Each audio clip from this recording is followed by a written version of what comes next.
चलिए, so last we have studied that due date का calculation कैसे होगा।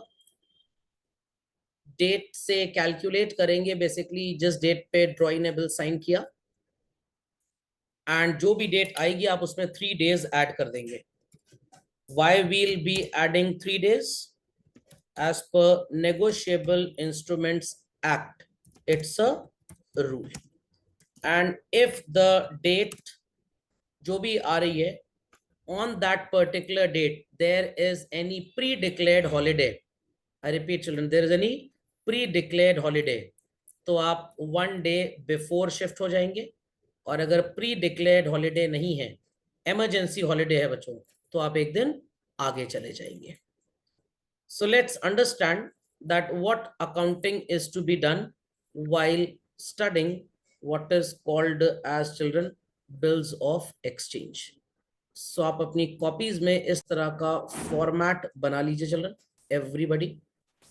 The first column would be headed as transactions. Second column would be headed as books of drawer. Within brackets you can write A, and children books of drawing, within brackets you can write B. Be very quick to this children. So first and foremost children, we have the transaction titled as for transfer of goods. So ultimately drawer basically seller को बोलते हैं आप, and drawee is the buyer. Drawer का नाम हमने लिखा है mister A और ड्रॉई का नाम हमने लिखा है मिस्टर बी। आप अपने आप को थोड़ी देर के लिए चिल्ड्रन अज्यूम कर लीजिए as mister A. So mister A being the drawer, जब वो गुड्स बेचेंगे, what could be the journal entry in his books children to mister B. A B को गुड्स बेचेगा तो जर्नल एंट्री सेल की क्या होगी। आप ए हैं, आपने बी को गुड्स बेचे, what is the journal entry for sale of goods. It's B's account debit, या आप लिख सकते हैं mister B's account debit to sales account. Is this heard well by all. Similarly अपने आप को थोड़ी देर के लिए मिस्टर बी समझ लीजिए, और अब आपने ए से गुड्स खरीदे हैं, what could be the journal entry for that children? आप बी हैं और आपने ए से गुड्स खरीदे हैं, bought goods from A, what could be the journal entry?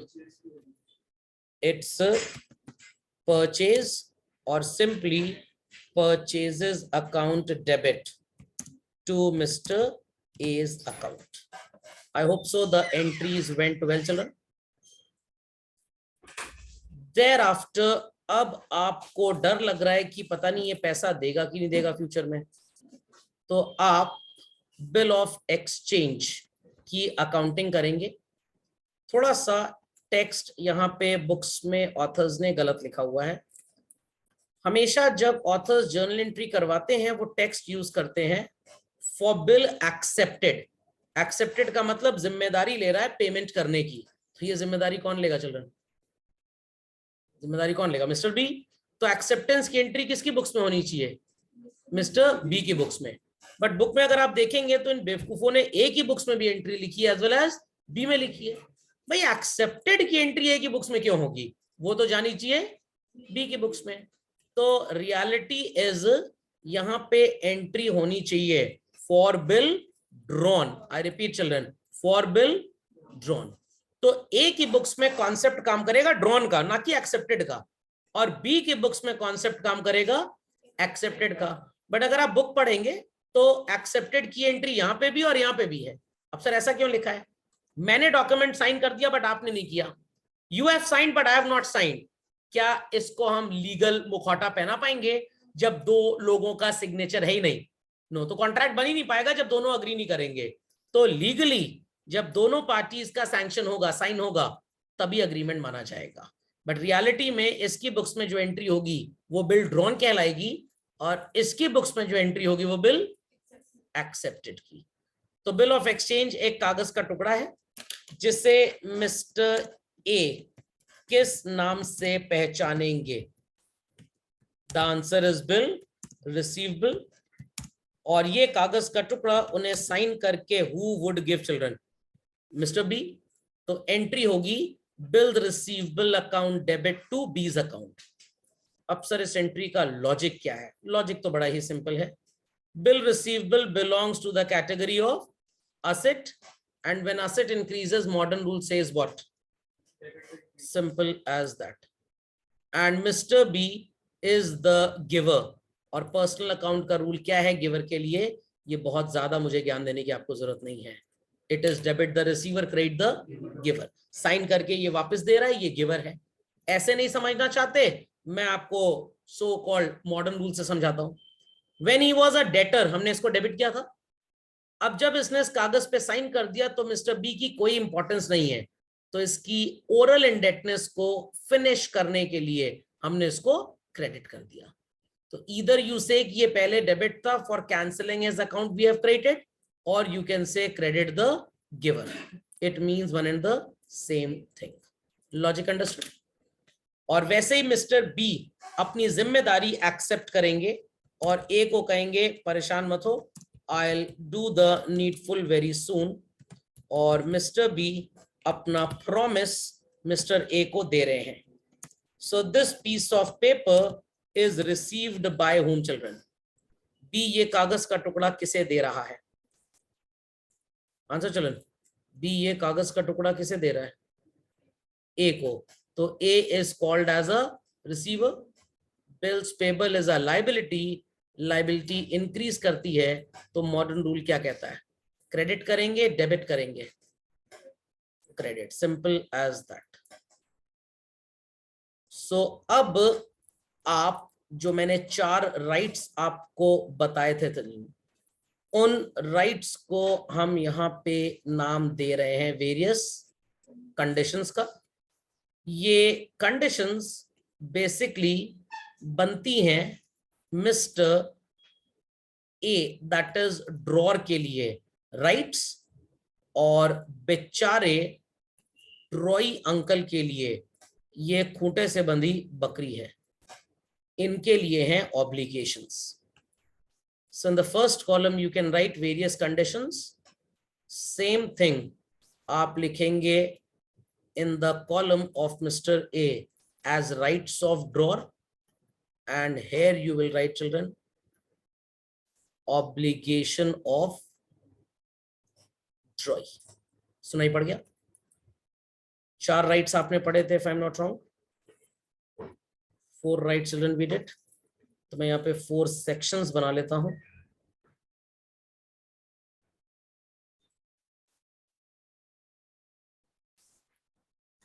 And this would be titled as 3A, 3B, 3C and 3D.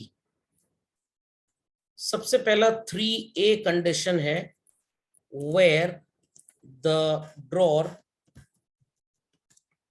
is retaining the bill. इस कागज के टुकड़े को ड्यू डेट तक mister so called a, drawer कुछ भी आप बोल सकते हैं, वो अपने पास रखेंगे और ड्यू डेट पे जाकर बी से पैसा लेंगे।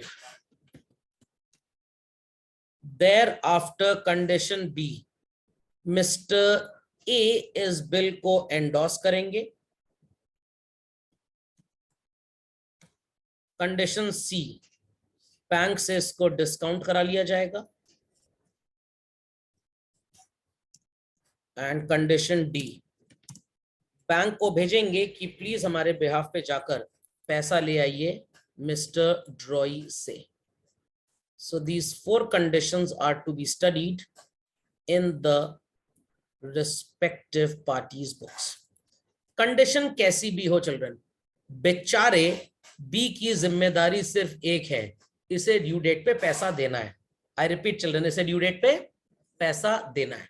तो बी के बुक्स में आपको कोई भी फर्क महसूस नहीं होगा।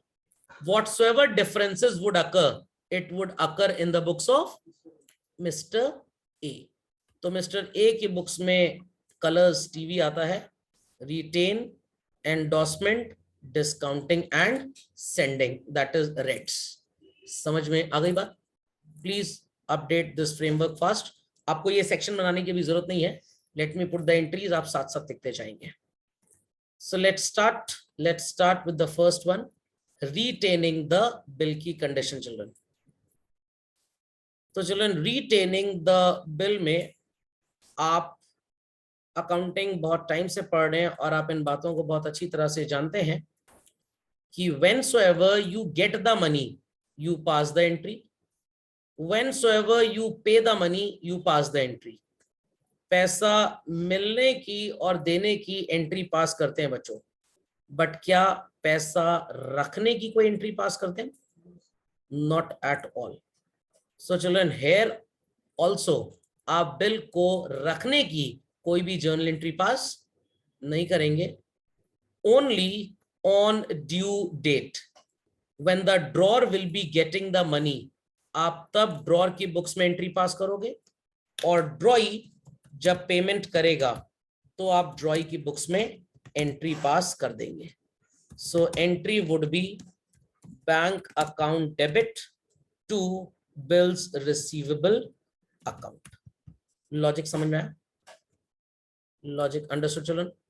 बैंक में पैसे आ रहे हैं, डेबिट द रिसीवर आपके बिहाफ पे बैंक है, बिल वापस सो कॉल्ड मिस्टर बी के पास कागज का टुकड़ा लौट जाएगा, because you have paid him the money. So debit the receiver, bank को आपने डेबिट कर दिया, क्रेडिट व्हाट गोज आउट, ये कागज का टुकड़ा चला गया। Here debit what comes in, कागज का टुकड़ा आया, क्रेडिट द गिवर, बी के बैंकर ने पैसा दे दिया। समझ में आई बात? Update this. Moving endorsement, I hope so endorsement का मतलब सबको पता है। Like mister A sold goods to mister B children and B से इन्हें पैसा लेना है, तो सिमिलरली ए ने भी किसी से खरीदे होंगे goods.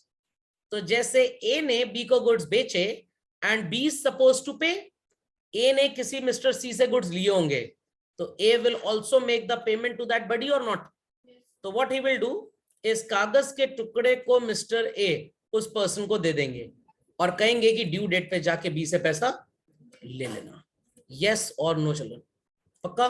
The procedure is known as what? Endorsement. Endorsement शब्द का मतलब होता है transfer. I repeat children, endorsement शब्द का मतलब होता है ट्रांसफर। तो ध्यान से लॉजिक समझिएगा। आप यहां पे सबसे पहले एंट्री पास करेंगे एंडोर्समेंट की। क्या मिस्टर बी को इस एक्टिविटी ऑफ मिस्टर ए से कोई लेना देना है? Answer children? ए किसको बिल दे रहा है, क्या कर रहा है? Is mister B concern with this? No, क्योंकि मैंने पहले ही आपको बता दिया है ये खूंटे से बंधी बकरी है। ये बेचारा किस्मत का मारा सिर्फ ड्यू डेट पे पैसा देने के लिए रेडी है, और रंग बिरंगा माहौल मिस्टर ए की बुक्स में है। He has the rights basically. समझ गए सब लोग? सो मिस्टर सो कॉल्ड ए जब सी के फेवर में बिल ट्रांसफर करेंगे, सॉरी हाँ देंगे मतलब, तो entry would B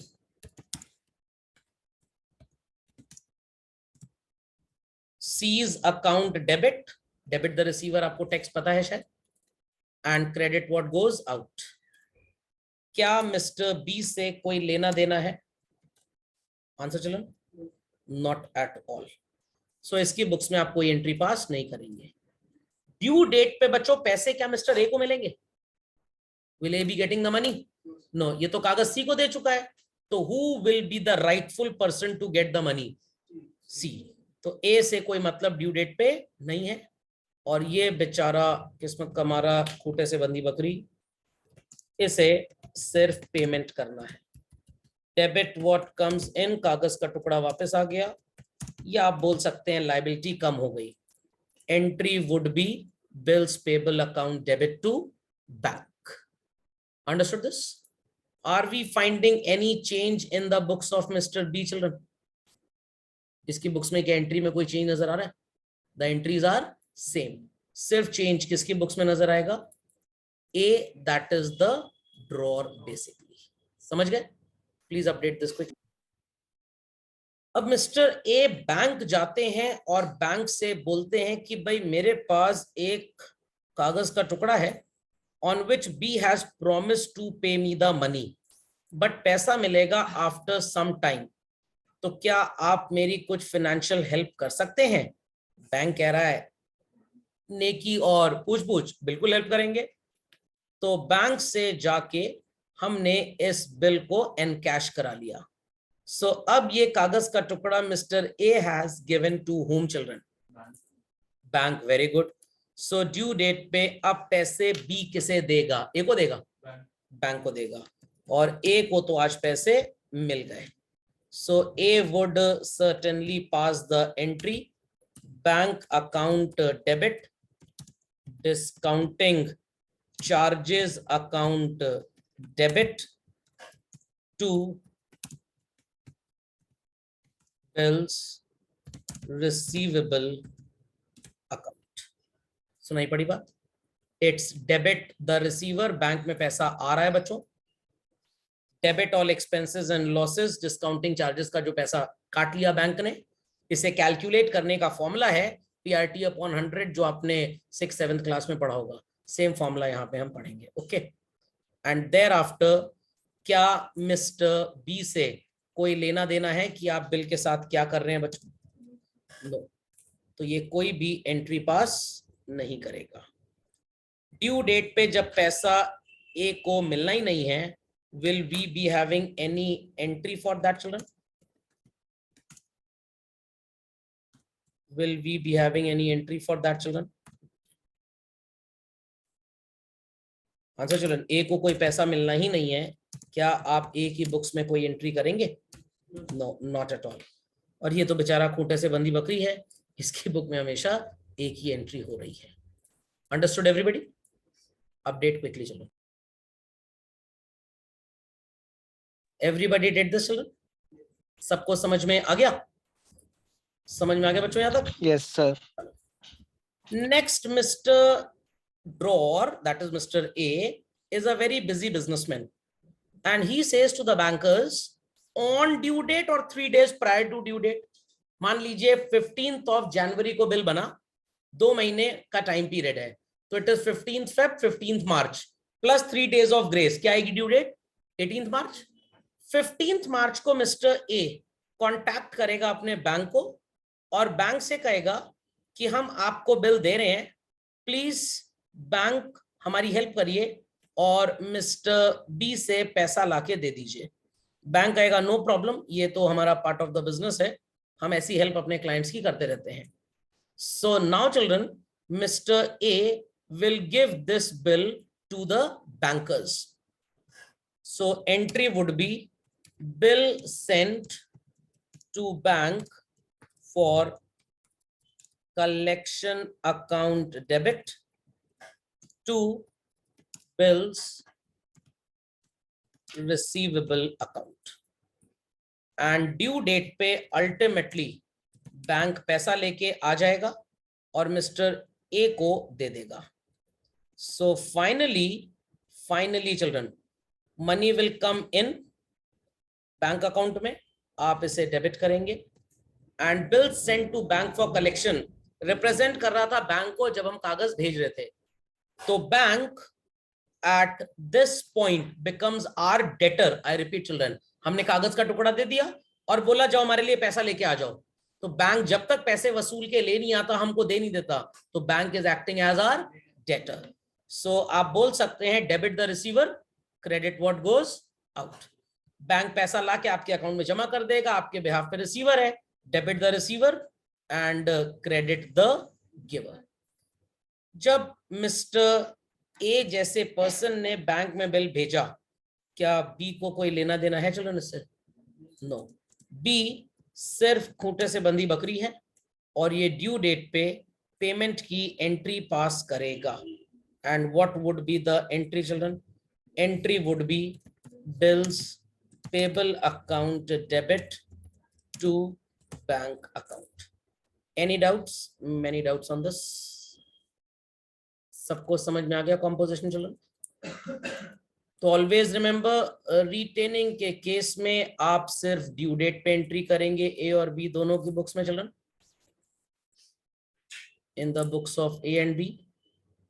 In case of endorsement, I repeat children, in case of endorsement, A की बुक्स में एंट्री होगी what is called as due date से पहले, and B की बुक्स में एंट्री होगी on the due date. Same will be the case with discounting. A की books में एंट्री होगी ड्यू डेट से पहले and B की बुक्स में एंट्री होगी on the due date. In case of what is called as sending to bank for collection, A की books में आप दोनों दिन एंट्री करेंगे ड्यू डेट से पहले भी और ड्यू डेट पे भी, एंड मिस्टर बी की बुक्स में entry will be passed only on the due date. So B की बुक्स में दिस फैक्ट इज कॉमन कि एंट्री हमेशा किस डेट को होगी चिल्ड्रन, ड्यू डेट पे, and the entry will always be same. A की बुक्स में जब रिटेन हुआ तो एंट्री होगी bank to bill receivable, endorse हुआ तो C to bill receivable, discount हुआ तो bank discounting charges to bill receivable, bank में भेजा तो bill send to bank for collection to bill receivable. Similarity आपको एक यहां नजर आ रही होगी, एवरी टाइम आपने बिल रिसीवेबल को क्या किया चिल्ड्रन, क्रेडिट किया, because it is going out for some और द अदर रीजंस. सी को दिया, डेबिट द रिसीवर, बैंक से डिस्काउंट कराया, डेबिट द रिसीवर, फिर बैंक के पास भेजा, debit the receiver. Logic is understood well, पक्का. सो ड्यू डेट पे वी प्री अज्यूम कि मिस्टर बी अपना वादा निभाएंगे और पेमेंट करेंगे. सर मान लीजिए पैसा नहीं दिया तो वो डिसऑनर का केस है, वो आप बाद में पढ़ेंगे. So will be practising certain questions on this and then we'll proceed further. Be quick children. चलिए तो let's have a go through. सबसे पहले सेल की एंट्री करेंगे आप ए की बुक्स में, B to sales, then for drawing of bill, bill receivable to B. ये दोनों एंट्री बच्चों टेकन फॉर ग्रांटेड है, कैसा भी क्वेश्चन आए जनरली ये दो एंट्रीज तो आपको करनी ही करनी है. देयर आफ्टर इट डिपेंड्स कि कौन सा राइट क्वेश्चन में है, किस राइट की बात की जा रही है.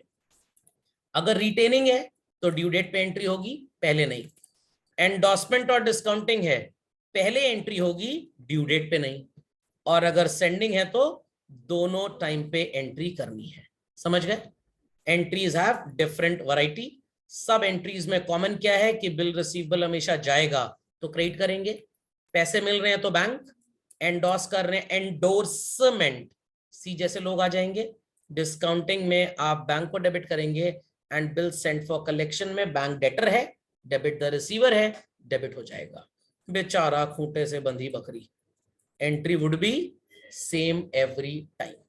Understood this children? चलिए let's get down to the question children. आपको क्वेश्चन नजर आ रहा होगा. वेरी क्विकली चिल्ड्रन, दो जर्नल के फॉर्मेट बनाइए. The question says on 1 January हमने, दैट इज राव ने रेडी को गुड्स बेचे. तो आपको क्लियर है एकदम कि सेलर कौन है children, who is the seller, Rao. और बायर कौन है, रेडी स्टेडी गो, रेडी. राव ने बिल ड्रॉ किया रेडी के ऊपर जो 30 दिन बाद ड्यू डेट है जिसकी. रेडी ने एक्सेप्ट करके उसे वापस कर दिया. ड्यू डेट पे राव ने बिल प्रेजेंट किया और रेडी ने उसे पैसा दे दिया. क्या क्वेश्चन में सेंडिंग जैसा जिक्र है कहीं पे? क्या क्वेश्चन में एंडोर्समेंट या डिस्काउंटिंग जैसा जिक्र हो रहा है? तो जब कुछ नहीं दिया तो बाय डिफॉल्ट हम रिटेनिंग मानते हैं. So very quickly prepare 2 formats of journal. पहले की हेडिंग होगी बुक्स ऑफ राव, दूसरे की हेडिंग होगी बुक्स ऑफ रेडी. तो चिल्ड्रन आपको जर्नल के फॉर्मेट में कंटेंट तो नजर आएगा नहीं अभी क्योंकि कुछ लिखा ही नहीं है. राव ने गुड्स बेचे हैं रेडी को. थोड़ी देर के लिए आप राव बन जाइए और बताइए that if you are selling goods to Reddy, what would be the journal entry children? It's Reddy's account debit to sales account. सुनाई पड़ गई बात? और अब आप थोड़ी देर के लिए जैसे राव बने थे बन जाइए रेडी. Ready everybody? क्या एंट्री करेंगे? आप बायर हैं चिल्ड्रन और आपने mister so and so Rao से कुछ खरीदा है. What will be the journal entry? It's purchase account debit to Rao's account. यहां तक की कहानी मेरी जुबानी सबको समझ में आ गई? Understood this? Understood this? चलिए, नाउ द क्वेश्चन सेज कि राव ने रेडी के ऊपर एक बिल ऑफ एक्सचेंज बनाया जो रेडी अंकल ने साइन करके वापस दे दिया। तो ड्रॉ किया राव ने। राव की बुक्स में आपने पढ़ी है बिल ड्रॉ करने की जर्नल एंट्री क्या है चिल्ड्रन? राव द ड्रॉर की बुक्स में बिल ड्रॉ करने की एंट्री क्या है बच्चों? अरे आपके पास नोट्स में लिखा है भाई, do tell me. Bill draw करने की एंट्री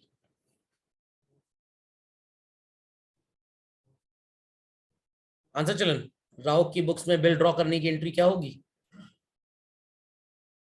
ड्रॉन की एंट्री लिखी थी क्या हमने? Simple as that, bill receivable account debit to, bill receivable account debit to what children? Reddy's account. ये है बिल बनाने की एंट्री। और इस बिल को साइन किसने किया है कि मैं पैसा दूंगा ड्यू डेट पे, आई प्रॉमिस दिस? किसने प्रॉमिस दिया था children that I will make the payment? Rao ने रेडी को प्रॉमिस दिया या रेडी ने राव को प्रॉमिस दिया? रेडी ने राव को प्रॉमिस दिया। तो रेडी के लिए लायबिलिटी है, रेडी के लिए लायबिलिटी इंक्रीज करती है तो मॉडर्न रूल क्या बोलता है? Credit the increase. तो लायबिलिटी रिकॉर्ड करनी तो क्रेडिट करना है। राव को खत्म करना है, मतलब मार के नहीं, बुक्स में। तो राव का क्रेडिट खत्म कैसे होगा? डेबिट करके। और बिल को क्रेडिट करना है, लायबिलिटी है, बस एंट्री बना लीजिए कॉम्बो से। क्या बनेगी entry? Rao's account debit to bills payable. इतनी बात समझ में आ गई? इतनी बात सबको समझ में आ गई? क्वेश्चन कह रहा था कि 30 डेज के बाद पैसा देना है। कितने दिन बाद चलन? 30 डेज के बाद। तो 1 जनवरी से 30 डेज काउंट करिए and let me know what's the journal entry. Answer चलन, 1 जनवरी से 30 डेज काउंट करिए and let me know what is the journal entry. 31 जनवरी आएगा, 3 दिन और ऐड कर दीजिए उसमें, क्या डेट बनेगी? 3 Feb। 31 जनवरी plus 3 days, 3 Feb is the due date. Who will get the money, Rao और रेडी? राव। पैसे आएंगे उस कागज के टुकड़े के बदले में। तो पैसे क्या बोरे में भर के चिल्लड़ दे जाएगा? नो, जनरली बिजनेस में प्रोफेशनली बैंकिंग मोड से ही लेन देन होता है, तो पैसे बैंक में आएंगे। तो राव की बुक्स में एंट्री क्या बनेगी चिल्ड्रन? बैंक डेबिट होगा कि क्रेडिट होगा? डेबिट होगा। Entry would be bank account debit to bill receivable, and what would be the entry for so called payment in the books of ready? किस चीज का पेमेंट कर रहा है? बिल्स पेबल का। Simple as that, bills payable account debit to bank. Common sense based entries हैं children, just common sense based, nothing else, only common sense. समझ गए सब लोग? Understood the entries that we did children? कोई doubt तो नहीं? तो let's proceed further. चलो, जर्नल चैप्टर सबने पढ़ा था एट द वेरी बिगिनिंग, सबको याद होगा।